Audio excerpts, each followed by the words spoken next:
Hello lovely people, welcome back to this week's video, and I am happy to have you here this week because today we're talking about procrastination, which is a very, we should talk about this because if you know me well then you'll know this about me. If you don't, surprise surprise, I am a master procrastinator. I'm a pro in procrastinating. If you need tips, you can come to me. No, don't procrastinate guys, don't do this.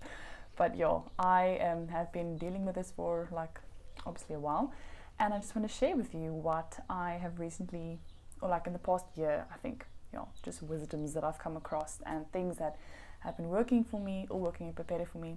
So I want to share them with you. So just firstly, what procrastination is, if you don't know, or just to explain procrastination. So you'll have, procrastinators will have a deadline, a big project, okay, and it's like this mountain that's before you, and you think okay, I have to do this essay, or I have to do this assignment, or I have to work on my health, or I have to work on my fitness. That can also be something.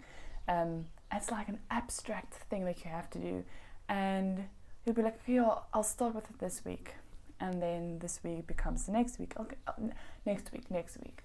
And then that keeps happening for all the weeks you had to do it. And then the last week, well, actually more like the last day or two, then you realize, oh my goodness, I have to do this now. And then you just get miraculous work ethic and energy and motivation. I don't know where that comes from, but then you just get this and you just complete it. You do an all-nighter and you just complete it.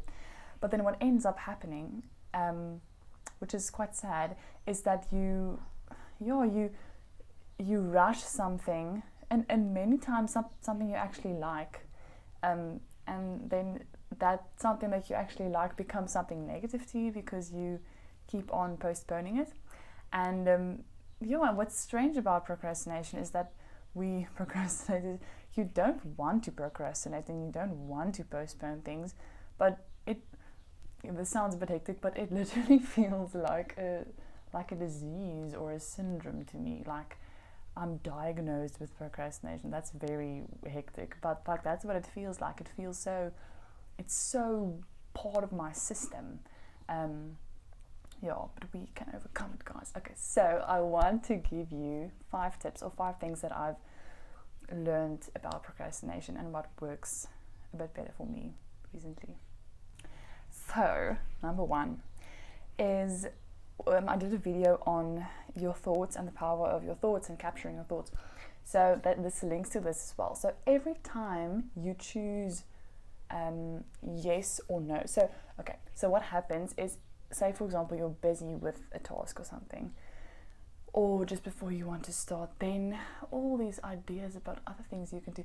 Oh wait, let me just quickly watch trailers of new movies, and let me just watch an episode of this, or let me just quickly research that, or just see what that random things come to mind. Just distractions, and that distracts you. So every time you say yes to distractions, okay, so we have like a path, okay, and there comes a split. So every time you say yes, that path is strengthened. It literally becomes like in your brain, literally neurons. Literally there are more neurons being built, more neurons being attached to that root. So, and every time you don't say no, then that root's just, it's becoming very, very thin and weak and not strong. So it's easier for your brain then in the future to choose the yes path because it's thicker and it's stronger. Whereas the no path, it's a bit harder and it's a bit more difficult because you haven't chosen that one a lot. So do think about that. Literally, I literally tell myself, I'm like, Grete, no, you can't choose this now because you're going to strengthen the path. So remember that image of the path strengthening.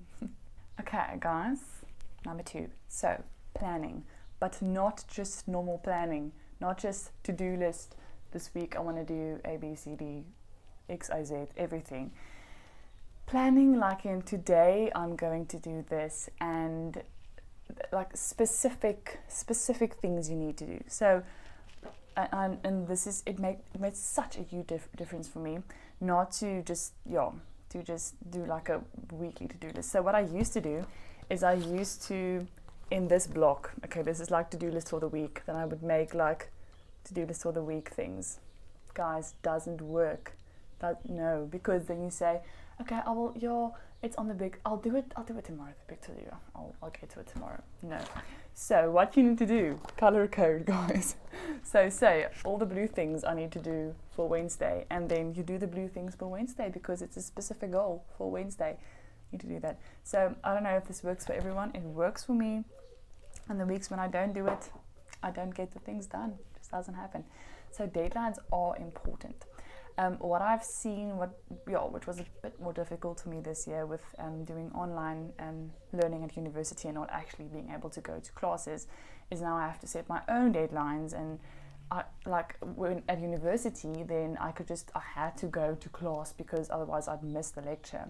But now it was like, do the lecture in your own time. So their deadlines are important because they're like positive stress or pressure to get things done. I need that. I need the positive stress to motivate me to, tick the things off.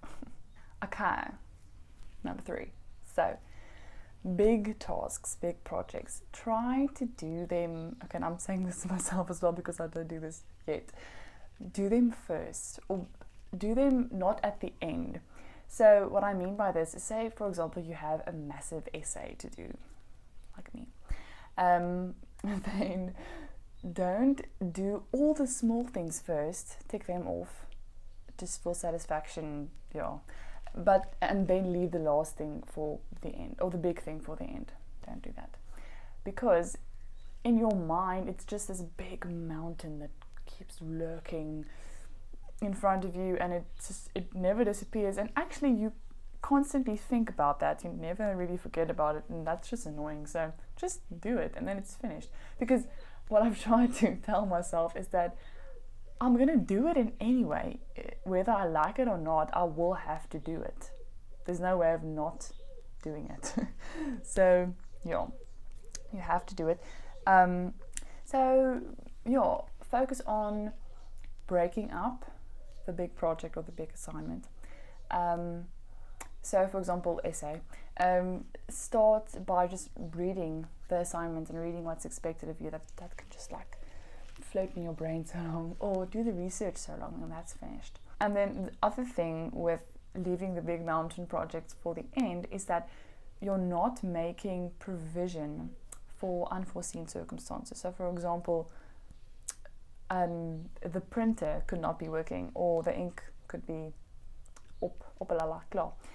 or there could be load shedding, and then how are you going to submit it, or things like that. So I don't think procrastinators make provision for those situations, unfortunately. Okay, then number 4 is one of my old favorites, accountability, guys. Accountability is key in so many aspects of life, but especially in this one as well. So some people don't work well with other people. Like, for example, studying. If you have to study with someone else, then it's distracting or they can't focus. But for me, that works fantastically because I am very prone to feeling sorry for myself in life. That happens quite a lot. It's part of my personality, unfortunately. So, if I work with other people, then I feel better about working because then I'm like, okay, there are other people as well that are doing this and that are dealing with work and assignments. And especially like in this year as well, that was a difficult challenge for me because we were working alone, and you're working at your house and not at university where there are other people as well. So just being able to be in the presence of other people who are working, that helps so much. You can tell someone, okay, I'm going to call you if I'm finished with this, or we can go and have coffee if I've submitted this assignment. Like that's also like a deadline, but involve someone else and help them with the accountability, or let them help you with accountability. Okay, and then the last thing, very important, I had to get this one onder die knie, like I had to learn this one this year.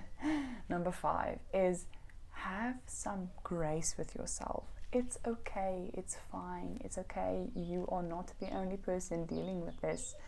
And forgive yourself for your past procrastination sessions, even though they may be, even though they are so irrational. I know, I can relate with you there. It's okay. It's fine. You're human. It's okay. And also, if you don't forgive yourself for your past procrastination sessions, then you won't actually want to become better and work on it, because you're constantly scolding yourself and being angry with yourself and judging yourself for doing that. So then there's no need to become better, because you're just feeling like a failure the whole time. So have grace with yourself. It's okay, it's fine. We're not living in the past, we're working towards the future, guys. So that was today's video. That was just my thoughts on procrastination, and just a few tips, what I've learned recently, what works for me. I'm still very much a procrastinator, still dealing with it daily and working on it. In a weird way, in a little way, I'm a little bit proud of being a procrastinator for some reason. I don't know why, but that's not really something to be proud of. But anyway, guys, if you could relate, or if you are a procrastinator and you found one of these tips helpful, then let me know in the comments down below. And if you like this video, give it a thumbs up and hit the subscribe button. And guys, that was procrastination, and I'm Grete. Bye, guys.